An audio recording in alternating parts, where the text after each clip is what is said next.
دوستان سلام. من امروز یک چیز جالبی رو دیدم تو این گشت، توی منطقه که ما اومدیم. حالا اسم منطقه رو نمیارم. اینجا یک بستر رودخانه است، یک رودخانه فصلی که در حالا پاییز و زمستان و بهار وقتی بارندگی میشه باران سیلاسایی میاد و اینجا رو شسته دیگه. در واقع آب همیشه در جریان در اون ایام بارندگی و در سالهای دیگه در طول سال دیگه آب نداره. خب اینجا یک زیستگاهی هست که خب درخت‌های پسته وحشی، بادام کوهی اینا رشد میکنه. یه سری بادوم‌ها در حاشیه این رودخونه رشد کردن و به خاطر اینکه در کنار بستر رودخانه قرار گرفتن و رطوبت زیر این بستر به خاطر اون سیلاب‌ها خب نسبت به اون تپه‌های بالا خب خیلی بیشتره. اینجا رطوبت خیلی بیشتره، بادومچه‌های خیلی سرحال و تنومندی رشد کرده. مردم محلی اومدن یک ابتکاری رو به خرج دادن، اومدن بادام‌های اهلی رو روی این درخت‌های بادام کوهی پیوند زدن. می‌بینید الان این درختی که برگ داره سبزه، این بادام اهلی هست، همون بادامی که خودمون مصرف می‌کنیم.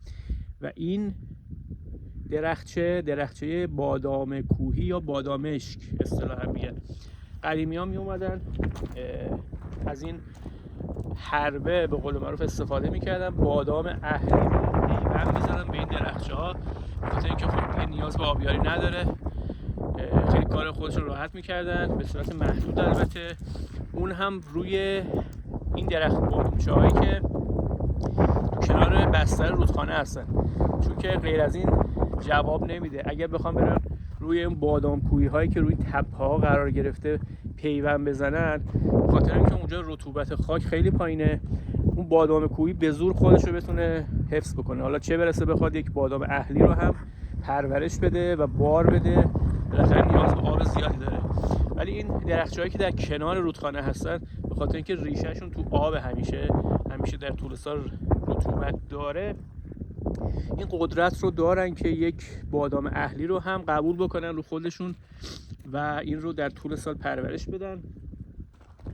و همینطور که می‌بینید خیلی گیاه سرحالی هم هستش و حتی از بادوم هایی که تو مزارع هم هست به نظر من خیلی سرحال‌تره، چون که همونطور که گفتم در کنار رودخانه قرار گرفته و آب خیلی خوبی هم خورده. الان بار نداره.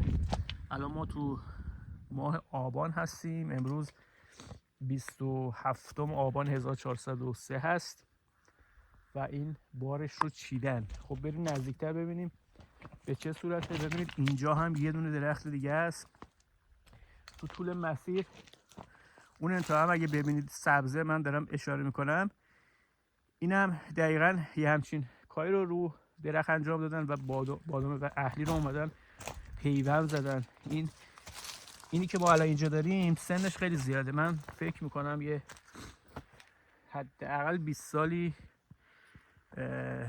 عمر این پیوند بادام باشه که اینجا خوبم جواب داده. از همین پایین اومدن روی بدنه این پیوند دادن و رسیده به این درخت تنومند که اینجا ملاحظه میکنید.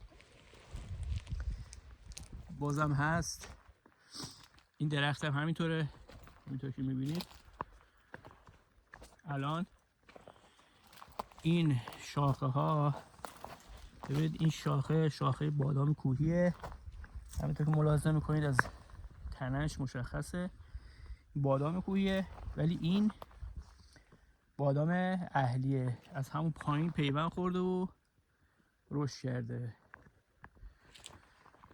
یه موردی بود که من گفتم برای خودم جذاب بود، گفتم شما هم ببینید و استفاده کنید.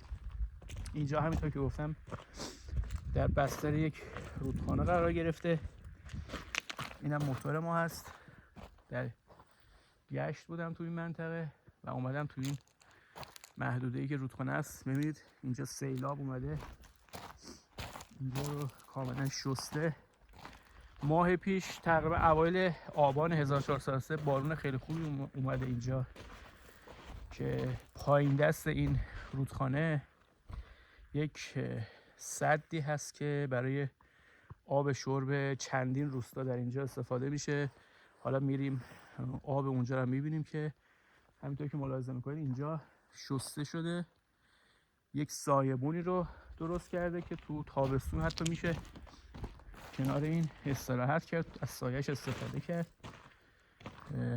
آثاری از حضور مردم محلی، حالا یا چوپان‌ها، طبیعتگردان اینجا کاملا مشهوده. اینم نمایی از این منطقه زیبا در یک دره، یک در واقع رودخانه فصلی که ببینید اینجا رطوبت اون سیلی که تقریبا 20 روز پیش اینجا اومد همچنان اینجا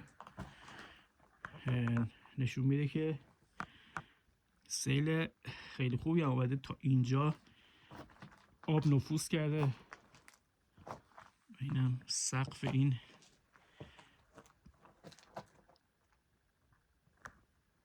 به هر حال در طبیعت انسان وقتی که میاد میتونه از هر دیدی به طبیعت نگاه کنه و نکات خیلی جذابی رو، تجربه‌های جدیدی رو کسب کنه. شما اگر تو طبیعت رفتید سعی کنید بیشتر دقت بکنید و هم لذت بیشتری میبرید، همین که تجربیات جدیدی رو در واقع کسب میکنید. بازم از این ویدیو براتون میگیرم. اگر نظر خاصی دارید، اگر فکر میکنید که این مدل ویدیو براتون جذاب هست، حتما به من پیام بدید، کامنت بذارید. حتما این ویدیو رو لایک کنید چون خیلی تاثیر میذاره برای اینکه دیده بشه. کامنت هم خیلی تاثیر داره، برای دوستاتون هم بفرستید تا من دلگرم بشم وقتی که ببینم این مدل ویدیوها مورد توجهتون قرار میگیره. حتما سعی میکنم بیشتر از این ویدیوها بگیرم.